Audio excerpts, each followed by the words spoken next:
дали ќе си кажат Реал Мадрид и Барселона збогум или ќе продолжат да се надпреваруваат во заедничкото првенство.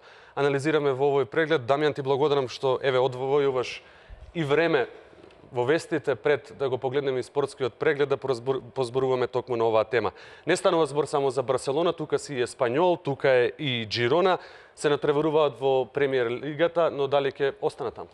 Два прволигаш и еден второлигаш во најелитната шпанска фудбалска конкуренција во фокусот е секако Барселона. Не смее да се заборави Еспањол и Жирона, но каталонскиот гигант е главен двигател на економијата на овој дел од Шпанија и според сите досегашни анализи кои што колегите од шпанските медиуми ги направија, некаде околу 17% од приходите кои што ги добива кралството на име на спорт доаѓа токму од работата на колективот Барселона. Не зборам само за фудбалерите, тука мислам и на кошаркарскиот клуб и сите останати колективи кои што го носат брендот Барселона и го поставија некаде на највисоките скалила во светски рамки. Не верувам дека ќе има некои посериозни проблеми, барем не до крајот на оваа надпреварувачка година која треба да заврши некаде кон крајот на мај.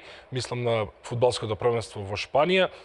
Првичните анализи и на Марка и на АС и на Депортиво Мундо се дека нема да има излегување од границите, односно нема да ја напуштат лигата. Во примера ќе останат да се надпреваруваат овие клубови и во останатите второлигашки конкуренции, затоа што за да се случи нешто такво, прво самиот закон на Шпанија не дозволува одцепување, односно ниту еден од овие клубови да настапува во други првенства и покрај отворените неофицијални понуди од најсилните европски фудбалски лиги кои велат сите ја сакаме Барселона во нашето првенство, англичаните, италијанците, французите, па и германците немаат ништо против Барселона да влезе како дел од надворешна странка во нивниот проект, но не верувам дека нешто такво ќе се случи, затоа што примера и популарното Ел Класико е светски спортски бренд кој што ниту каталонците, не верувам ниту шпанците сакаат едноставно да го изгубат и токму поради тоа верувам дека ќе се најде некакво соломонско решение и покрај тоа што во моментов што се случува на политички план во Каталонија.